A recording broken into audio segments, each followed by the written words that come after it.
I know that there's also a wave of U.S. parents that are bringing their families to Mexico and deciding to take this leap of officially moving.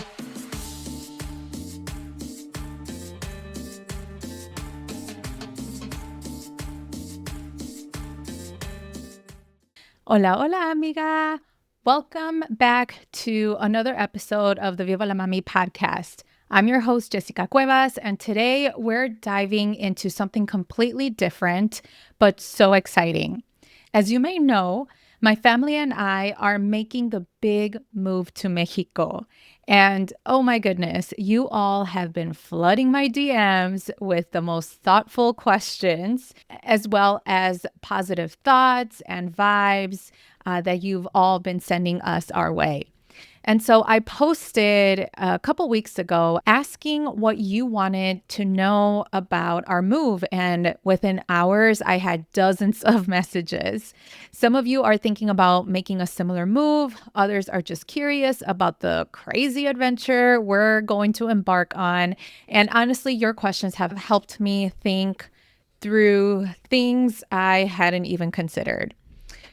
So today I'm answering your real questions, the practical ones, the emotional ones, and even the ones that made me laugh out loud. On this podcast and on YouTube, in case you are someone who prefers video, we're having our new Living in Mexico series, where I'll be sharing our entire journey, the good, the challenging, and everything in between. And so if you haven't yet listened to our first episode, which was also an Instagram live about a couple weeks ago with my husband, Alex, we told you all that we are going to share our adventure with you. And it's also going to be somewhat of a lifestyle, educational sort of series as part of Viva la Mami, because I am sharing this through the lens of what it's like to be a mom raising two little toddlers in Mexico, and coming from that perspective as a Latina as well, and sort of reclaiming our roots and going back to the motherland. And so there's a lot that I'm very excited to share with you all. And I really hope that you stick with us, whether if it's on the podcast, but also on YouTube, because on YouTube, we will be sharing more content specific to our life in Mexico. And of course, on Instagram, you'll just get a little glimpse of everything in between. And so let's start with the logistics, because I know that I've received so many questions about this. But the first question that I've been asked a lot is, are the documents you need to file or have to live there versus visiting? And so we are coming to Mexico as citizens of Mexico. And so myself, as well as my two kids, are already dual citizens. So we worked on this process, I would say, over 2 months ago. So back in March, we went to Mexico and we did all of the necessary paperwork. We went through the Registro Civil in Guanajuato, where my family is from, and we kind of worked on that process. And it was a lot easier than making an appointment through El Registro Civil here in the United States at the consulate. And the reason why is because the consulate has very limited appointments or citas available for those who want to register through the Mexican government. And so if you want to expedite it and if you want a more seamless process, there's another way of getting your dual citizenship, and that's in Mexico. At the time of this recording, Alex is working on his dual citizenship, so we hope that he gets to enter Mexico as a citizen. But if not, he would be going in as a tourist. For anyone who wants to go to Mexico for 180 days or less, they don't necessarily need a visa. And so Alex would be going in with his US passport, and he would essentially have to come back to the United States within 180 days, which is fine because we are planning to come back to Chicago in October for a wedding. And so the timing of this would work out well if in case he would have to come back by a certain time. And so we are not worried about that. But, I think for just like having that legitimacy, I guess, of us going to Mexico as Mexican citizens, our hope is that he also acquires this. And the reason why he's been having a hard time is because, unfortunately, his birth certificate was incorrect. My suegra's name wasn't typed correctly. And so he had to make a bunch of changes in his birth certificate. And we're still waiting on that, which is wild. So we're still waiting from the Cook County Clerk's office to make the changes. And then after that, he's going to have to make a cita at the Registro Civil. As of right now, they do have limited spots. So at least for the consulate in Chicago, we know that they open their spots every Monday at 9 a.m. So literally we're on our phones every Monday at like around 9 a.m. and 10 a.m.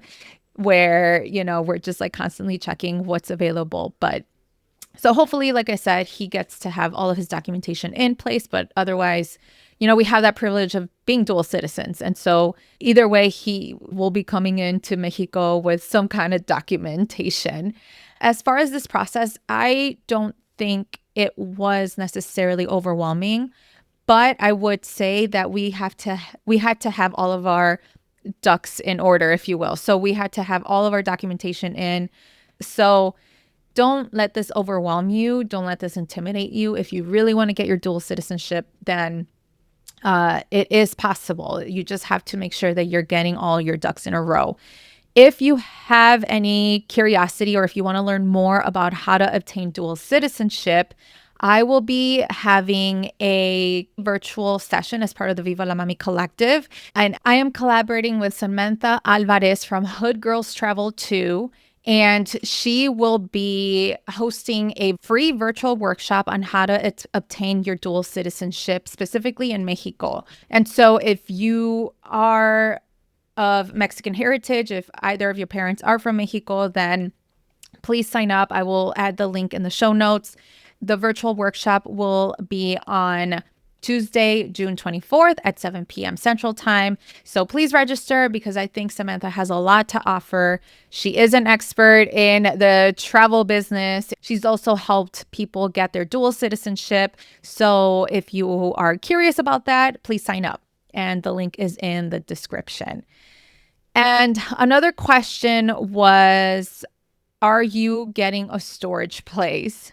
And so as part of the logistics, we are. And so we actually already have a storage space. And so if you haven't heard our full story, we knew that right now at the current place where we are living at, which we're about to move soon at the time of this recording, obviously, but we bought a 3-flat multifamily investment property. And so essentially, we decided to move into one of the units so that way we didn't get to pay for the cost of living. And so we decided to house hack.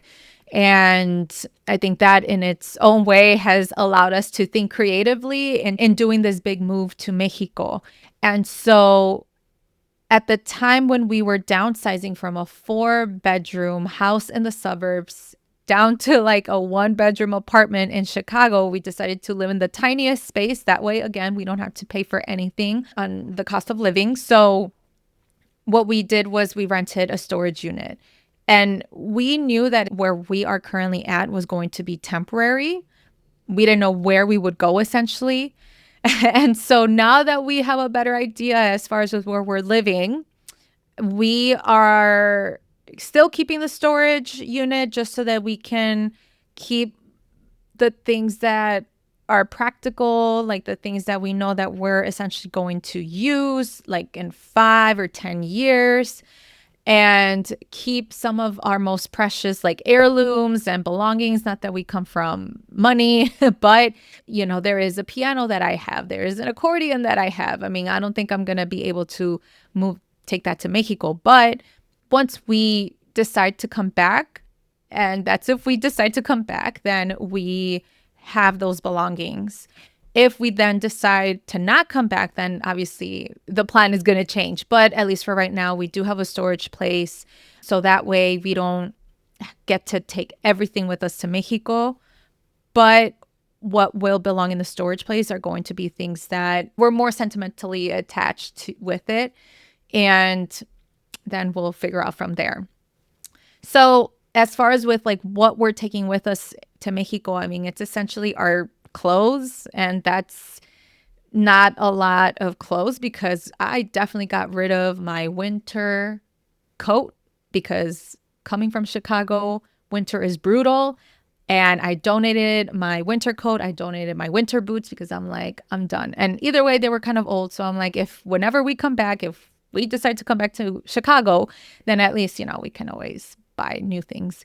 But yeah, we're just taking with us our equipment, a couple of toys for the boys. And I think that's it. Like, we're not taking much. And a lot of people have this perception that in Mexico, there's nothing. Like, I am honestly in shock when I visited León, which is where we are moving. León is essentially like a mini Chicago. Like, there is a lot to do, a lot to eat. There's a lot to shop for, and in all different types of budgets. And so if you want to shop a little less, then you can go to like the Mercado, El Tianguis. If you want to shop a little bit more bougie, there's El Palacio de Hierro, which is the newest store in León, which is a very bougie store, let me tell y'all. Like, it's more than, I don't know, Bloomingdale's and all of those stores. Like, it's pretty bougie. So we are very lucky that we are moving to a populous city, a city that is very well resourced, and they have 2 Costco's there. So I'm like, as long as there's a Costco, I'm good to go. And I kid you not, the Costco is just the same in the United States. Like, they have our favorite Kirkland peanut butter there. They have all of the things that we essentially use. Like, they have the little mozzarella balls that the kids like for snacks. And so there's nothing that I feel like we need to take with us from the United States besides like what we currently have. And we're not going to buy any more things because, yeah. And I guess once we situate ourselves there and once we have a better idea as far as with what we need and what is not there, then we can always come back to the United States and, bring it with us. So yeah, those are your logistical questions. Okay, so now let's talk about the kids because that affects the whole family, as we know. And one of the questions that you asked was, did you enroll your kids in school?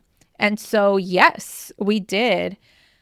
I was contemplating whether to homeschool or not, but I am honestly not the type of parent that would want to homeschool their kids. Like, I definitely have been craving for alone time. I have been craving for having boundaries and just having my own time, and not necessarily for luxuries, specific things, but for me to really focus on my business, for me to actually do like side work as well.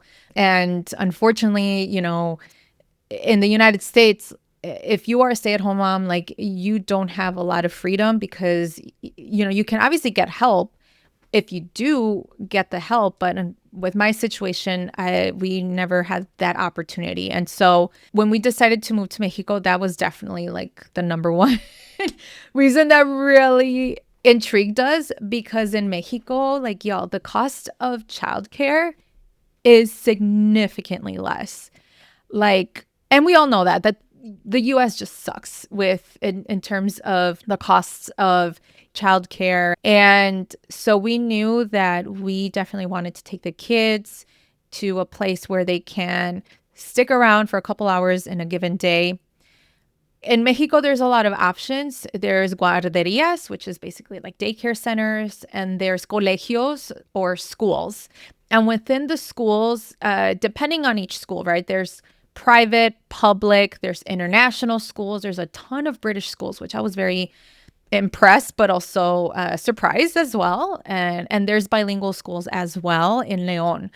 We decided to go with a private school that offers schooling for toddlers all the way until like, I don't know, it goes up to like bachillerato, which is kind of like high school, I believe. I'm still trying to learn the education system in Mexico, so please correct me if I'm wrong with this. But essentially the goal was to have both of the kids in the same school, and not all schools offer maternal. So maternal, or preschool, your toddler can enroll there, and they have the same kind of traditional setting as kind of like a daycare, but it's technically in a school setting. It's in a school, and they have the same hours as all of the kids. So I think it's very convenient for families who have older children to also enroll their little ones if they are of age, to be enrolled in that school.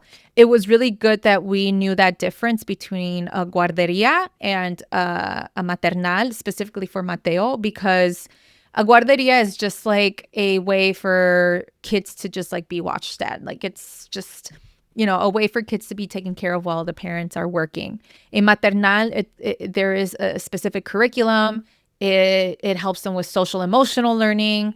It's a very structured type of environment, whereas a guardería is more like, we're just watching your kids and we'll let them play, do whatever they want. So I'm glad that there were those options, because we knew that we wanted to create, a little bit more structure for Mateo, especially as he is developing and growing. We want him to be ready for actual preschool whenever, I think when he turns 3. So that'll be next year, which is wild.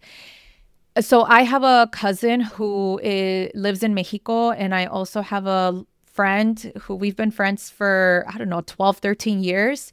And we've kept in touch. And when we knew that we were moving to León, I was like, okay, I need to reach out to these 2 mujeres and figure out what are the best options for the kids. And so they shared me a list of all these different schools. And when we went to Mexico for Diego's spring break, we were there for about 10 days. We visited a bunch of schools, and they all range from bilingual schools, which I would say are the most expensive ones. We didn't go to an international school just because we didn't want to adhere to like a British curriculum. I think there's only one American international school, but I already knew that if we're going to expose them to the cultural experience to be in Mexico, like, I'm not going to bring the American school system with us. So we knew that we essentially wanted them to be a part of this immersive like experience, for them to feel like, oh my gosh, this is the schooling that is done in Mexico. And so we decided to go with the private route. Public, the reason why we didn't is because spots always fill up fast, and I also want to give priority to the citizens that are actually from there, right? And so we knew that private was the way to go, and we toured a couple of schools that were similar to the one that we are officially enrolling our kids at, and we really love the school where they are going. It is a Montessori-based school, which is wild to me to say that, because if you look at the prices of Montessori schools in the United States, like, we all know that a lot of people that have a similar identity as me, we know that we can't afford it, or we don't feel our kids would belong in there. And so the fact that our kids are going to a Montessori school, it is a Catholic school, so that's something that I need to kind of adjust with, just because for me personally, we are not practicing Catholics necessarily, even though culturally we are, which is kind of an episode of its own. But, that's something that we're going to have to adjust in terms of like taking the kids to mass and all of that. But who knows, maybe we'll enjoy the environment. And that's something that I've definitely did research on. I joined a Facebook group page for the local moms and the local parents in the area, as well as like a Facebook group page specifically for parents looking for schools in León. And through those filters, through that search bar, I was like looking for the specific schools' names and just trying to gauge on like what the experiences have been with the kids and how parents, whether they recommended it or not. And overall, I noticed that there were really good reviews about the school. So that made me feel comfortable in, enrolling them there. So if you have been following me, I posted on Instagram that we went for a short trip. It was just me. I traveled solo with the kids, and it was quite of an experience, let me tell y'all. But luckily, my parents are there. They've been staying in Guanajuato, in a small pueblito about an hour away from León. We met up with them, and so it was really nice to have help, right? And so the reason why we went there for a short amount of time is so that the kids could meet the teachers, could meet the director of admissions, and also the psychologists. And that way they can do an evaluation, or it's called a valoración. And so this valoración is essentially an assessment that every student has to take prior to actually enrolling into the school. It's not an admissions test, so they will not deny you if you don't quote unquote pass, but it's a way for the school to really see where they're at academically, social emotionally, even motorly. So I was very impressed that, they required this as part of the enrollment process, because in the United States, at least for me growing up in Chicago and, currently living in Chicago, within the public school system specifically, like, you just enroll them and that's it. And it's up to you whether if you want to talk to the teacher and talk about your child's history. And especially if they're first entering school for the very first time, you don't know if they would require an IEP or what have you, unless they already receive early intervention or services. But with the school where the kids are starting off with in the fall, the teachers already know where they're at. The teachers already know that, okay, we're going to create an individualized plan. So that way, we can better cater to their needs or what have you. So I thought that was cool. All right. So another question about our kiddos, it was knowing how central bilingualism is in your life and family. I'm curious if you chose a bilingual school for kiddos. So the answer is technically no. And the reason why is because the bilingual schools in Mexico, or at least in León where we're moving at, it's almost like the reverse way if you think about dual language. And so with dual language here in the United States, you're starting off with 80% of the targeted language and maybe 20% of the dominant language. So in this case, 80% Spanish and 20% English. And essentially through the years, as the years move on, you'll be like fully biliterate, bilingual, and the instruction will be 50-50. In Mexico, it's almost the opposite. So they start out with like basically 90% English and 10% Spanish. And even though at this point, the kids are Spanish dominant, specifically Diego, who is almost 4.5, he is basically a Spanish only child.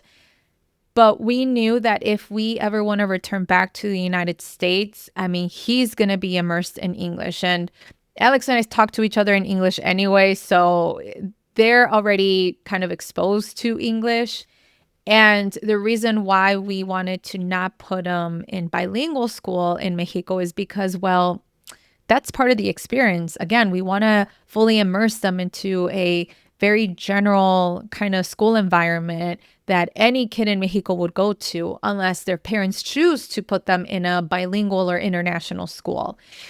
One of the cool things about the school where the kids are going is that they will be getting 1 hour of English instruction every day. So at least they will be exposed to English.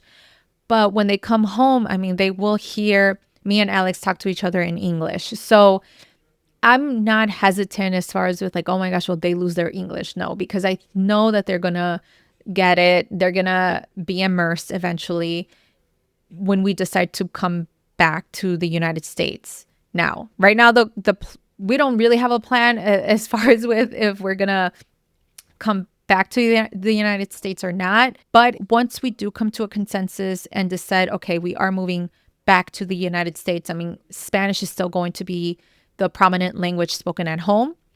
But if we do decide to stay in Mexico for a longer period, I would say for more than 3 years, then we're definitely going to implement English at home because Spanish will be the dominant language around their surroundings. And so another question that I got was, what's your school plan? Are you going to come back for Diego to start kindergarten in the United States? So again, we're not sure. To be honest, and our goal right now definitely is for us to stay there for a year.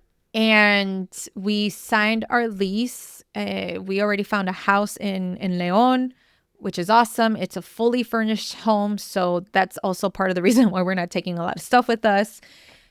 And so we know that we'll definitely be in León for a year. And if we decide to come back, well, Diego will be starting kindergarten in the United States. But if we decide not to come back, our goal is either to come back after a year or when Mateo would start kindergarten. So that would put Diego maybe in kindergarten for second grade, I believe. But again, we'll see. There's still a lot of uncertainties and I'm okay with it.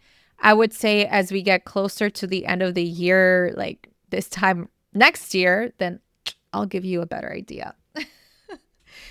All right. And so the next questions are about lifestyle and community. And so one of the questions that was asked, share with me your price tags. We are seriously thinking about doing this, but it's so unnerving. And so in terms of like the cost of living in Mexico, as we know, it is significantly cheaper if you're coming in with US dollars. And so Alex is still keeping his job. He has that privilege of keeping his job because he works remotely. And so the cost of living will be significantly less just because we also have the ability to get an additional stream of income from the apartment that we will be renting. So our building that we own, we have 3 different tenants and we are generating income out of that. And with that income, we are able to pay our rent. I think that's the beauty of, having that ability to own property in the United States and, especially as a real estate investment property, you're able to do that. And we don't necessarily have to live here. We can rent this place out and then whatever we make from the revenue, we're able to, pay it towards our own expenses. And so in this case, all we have to worry about is like food, right? Personal expenses. That's it, And so we definitely worked on a budget. We kind of compare the costs of like what it's like if we were to still live here versus like moving to León. And there's a really neat cost comparison tool that I'll share in the show notes that we utilized. And so it's essentially compares the current cost of living at your city right now in the United States to a specific city in Mexico. There is a database specifically for León. And so we were able to compare anything that you would pay in Chicago versus in León, in this case for me. But yeah, you can modify it based on where you're located and where you want to move to eventually. And yeah, being that I know that we have family in Mexico, my parents are also going through a transition of officially moving to Mexico. Initially, they were like, yeah, we're going to move to Mexico during the winter time when it's cold in Chicago. We're going to live there for a couple months. But now they're definitely going to be living full time as well. And they are currently building their casa in El Pueblito where they're both from. And so knowing how much they spend, and my grandparents too, they also retired. They're living the retired life in Mexico. They helped us have a better idea as far as with like how much things really costs. And now they live in a pueblo, which is significantly different than living in a big city like León. And so León is a lot more expensive, like compared to a small rancho, for example. But if you really compare the cost of living in Chicago, though, so to give you a comparison, if you were to rent a 3-bed, 2.5-bath house in Chicago, you would spend roughly about $2,500, maybe $3,000 tops if you were to live in the city of Chicago. The suburbs would be anywhere between $2,000 to $2,500. Now in León, we are renting a 3-bedroom, 2.5-bathroom house, the same amount of rooms basically, for $1,000. Okay, roughly. So it's definitely going to be 20,000 pesos, like 20,000 pesos. So when you compare it, it's about maybe, let's just say 1,200 max. So y'all, like it's literally saving us over $1,000 just to live like in a home. So it's definitely significantly cheaper. But obviously, if you want add-ons or like luxuries and things like that, like obviously, depending on your lifestyle, really, it can be expensive or it may not be expensive. And for us, we're pretty low key people. We definitely we're foodies and we like to go out to eat. But the benefit of going out to eat in Mexico is that it's significantly cheaper than if you were to go out to eat here. So I'm hoping that we would end up saving money in the long run. And I know that we are, but I could always get back to that. All right. The other question was, how are you going to build community in Mexico? And that is a great question. I think for us, we're definitely going to base it off on our kids' school because our kids are going to be there every day and they're going to be there for 5 hours a day, which is wild. I'm going to have 5 hours of my time to myself, y'all. Like, just cannot wait for that moment, to be honest. Watch me cry like every day, though. We'll see. But I'll definitely celebrate that the fact that I'm going to have 5 hours to myself every day. But as far as with building community, I definitely will be defaulting to my kids' school just because I know that our kids are social, and I know that they're going to make friends, and hopefully I can make mommy friends there. Like I said, I have a cousin and an amiga that's there, and we're around the same age. Their kids are a little older than our kids, but at least, we can relate and have those lived experiences as mommies. And, my kids are so social that they can talk to and hang out with anyone, really. And I know that there's also a wave of U.S. parents that are bringing their families to Mexico and deciding to take this leap of officially moving to Mexico. And y'all, like the power of social media definitely has its cons, but one of the biggest benefits is that you can connect to anyone around the world. And there was a specific mama who reached out to me and she was like, oh my gosh, just so you know, I've been following you for such a long time. And when you announced that you were moving to Mexico, I was very excited for you. But then when you announced that you're moving to León, I am even excited because I am from León too. My husband and I just moved to León as well. And y'all, like we connected over Zoom and we were on this chat for like almost 2 hours. Like it was such a fun conversation that I had with her. And just like her sharing her story with me and also giving me tips.